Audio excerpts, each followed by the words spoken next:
Hi everybody, welcome to Indycar. My name's Gordon Ross. Today's subject is actually just independence. It's quite a simple subject today. But today I want to look at the reasons why independence is important, and also how the whole subject of Scotland's nationhood has been minimised by people over the years, and how it's been sidelined, pushed to the side, and Scots people have been convinced that it's not really important to them. A few years ago, Alex Salmond summed up the need for independence by simply saying that he believed that every country should run its own affairs. As simple as that. That a nation, Scotland is irrefutably a nation, and nobody in England or Wales or Northern Ireland would dispute that. That a nation such as Scotland, or any nation in fact, should always run its own affairs. Now that's a very simple existential argument for being an independent country.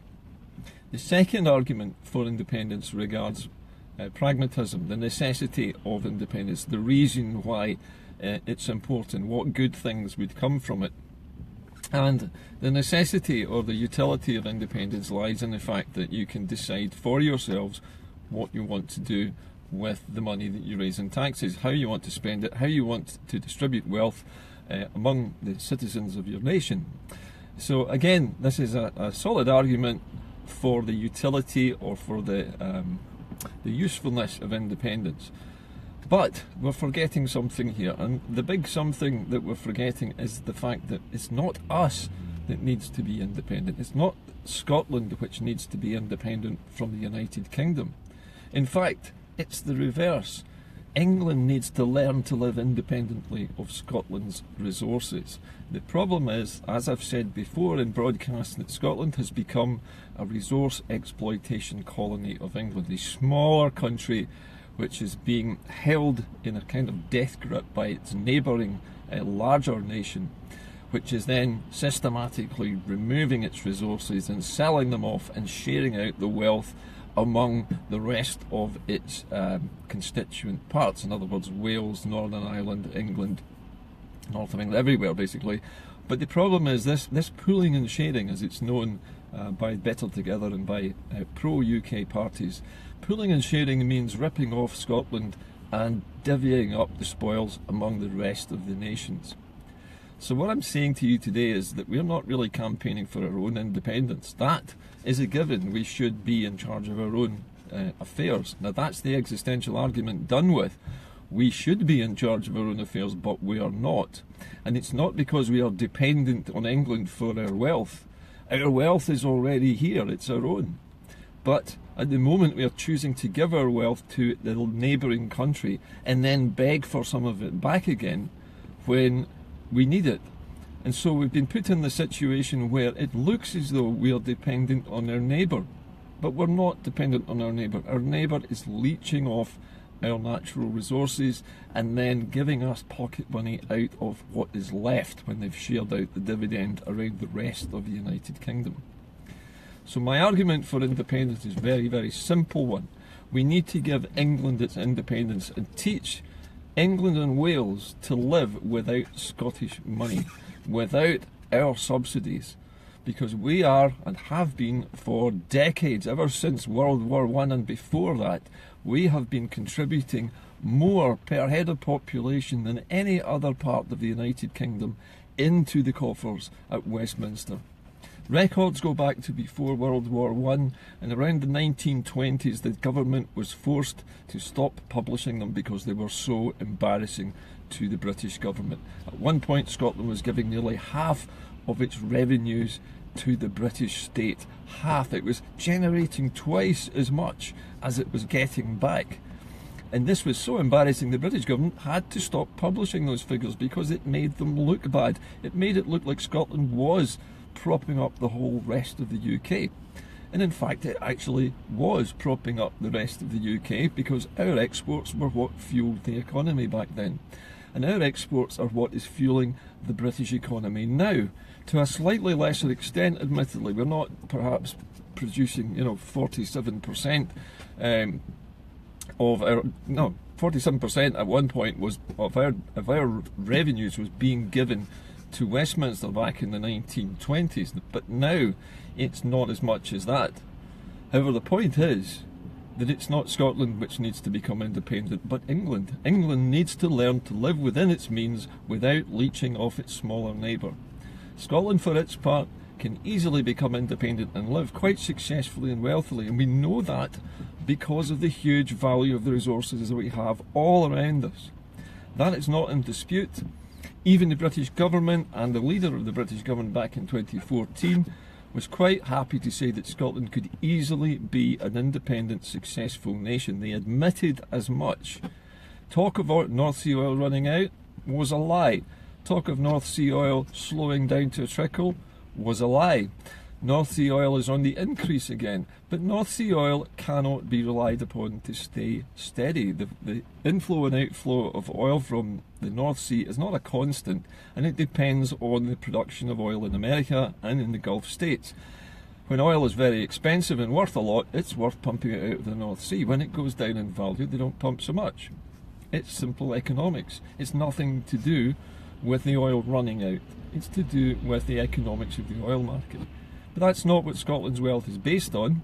Scotland's wealth is based on its exports, and its exports predominantly are things like whisky and food and engineering and electronics and computer games and medicine and buses and so on and so on. Scotland has a huge portfolio of exports. So the point of today's show is to say to you, think of this the other way around. Look down the telescope the opposite way around. England is dependent on Scottish exports. Scotland is the one which is supporting the rest of the UK. When we were forced into Brexit, which was a national vote, which we have all accepted, we're now going to leave the EU. The point is, do we want the British government to be in charge of our destiny when we're outside of the EU? Because that's the new reality. The new reality is, do we want to be carrying this massive passenger on our backs after Brexit, when they've already done so much damage to our export industries? Or do we want to say, look, this is the end of the union, you have used us up and spat us out, we've really had enough of it. So if you want to have Brexit and not have any immigration at all, well, that's fine, but we are going to leave you now to do that, and we are going to negotiate our own deal with Europe as our own nation, as ourselves. Why should we have to do what some other country is telling us to do when they are plainly ripping off all of our resources in order to prop up their weak economy? We're not dependent, it's Britain that's dependent on us. And we have to cut Britain loose because it is bleeding us dry. And after Brexit, that's only going to get worse, because the debt is going to go up, austerity will get worse, a hard Brexit will produce a cliff edge, big businesses are already fleeing the UK. Big businesses like Unilever and others are switching cities. They are leaving London, going to Brussels, they're going to Rotterdam, they're going to Holland, they're going to Germany, but wherever they're going, it's not going to be here. And the point of that is, they're going to take a lot of foreign investment with them and a lot of jobs with them. Scottish exports will become more expensive after Brexit to sell abroad, and that means that we're going to lose business. And when we lose business, how long will it be before Scottish people wake up and realise that it's Scotland which is being damaged, being plundered? Yet again, we become the victims of a British vote. Why do we need to put up with that anymore? It's not about waving flags, it's not about William Wallace, it's not about Robert the Bruce, it's not even about our history, although those reasons in themselves are justification. But the point is, right now, at this moment in time, Scotland needs to get out of the UK before it is dragged under with the rest of the United Kingdom in this very unwise Brexit, which was voted on narrowly based on a lot of lies and sound bites, nothing to do with any kind of research on what we would do after Brexit. So there it is, okay? Scotland doesn't need to be independent of the United Kingdom. The United Kingdom needs to live independently of Scotland, and we no longer should be propping them up anymore. It's the end of the Bank of Scotland. And I say the Bank of Scotland in the same way that people say the Bank of Mum and Dad. Britain has been leeching off us for far too long. For years and decades they've siphoned away billions and billions of pounds worth of our resources. They've sold them on the open market, splashed them on massive luxurious lifestyles in London, wasted all that money. What happens? We're in deeper in debt. We've got £1.7 trillion worth of debt at the moment, structural deficit. And that's money that the country cannot afford. At the moment, our debt is now 89% of our gross national product every year. So in other words, only 11% of what the UK makes is left for the country to live on after it's paid all of its debts. It's in a terrible state. And whose fault is that? Is it the Scots' fault? No. The Scots have been making up for this for years. We've been filling in and covering for them, giving them money, bailing them out of the stupid situations. I mean, to be fair, Britain is like a spoiled teenager that's gone off to live on its own, and it's living in a flat and it's wasting its money, it's getting into trouble, and then it's coming to us for a handout. So we are not the ones who need to become independent. England and Wales need to become independent. Scotland's doing fine.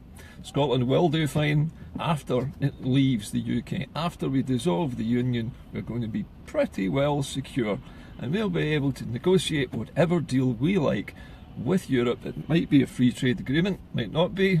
We might decide to rejoin Europe. They might offer us better terms, but they're not going to offer the kind of bad deal that they're going to offer the United Kingdom, because we are not going to stop people from coming and going in and out of our country. We are not going to pull up the drawbridge and fill the moat. Anyway, I better go. But think about it this way. The British, whenever they're trying to put Scotland down, will always accuse us of doing the very thing that they're doing themselves. They accuse us of sponging off them, when the reality, as we know, is the precise opposite. That is the British political way of keeping you in your place, is to accuse you of doing the very thing that they're doing themselves. You'll notice it in just about every Tory policy, in every soundbite, in every comment. The first thing they'll do is accuse their opposition of doing precisely what they're doing. I'm off. I will see you later, but remember, Scotland doesn't need to become independent. We already are.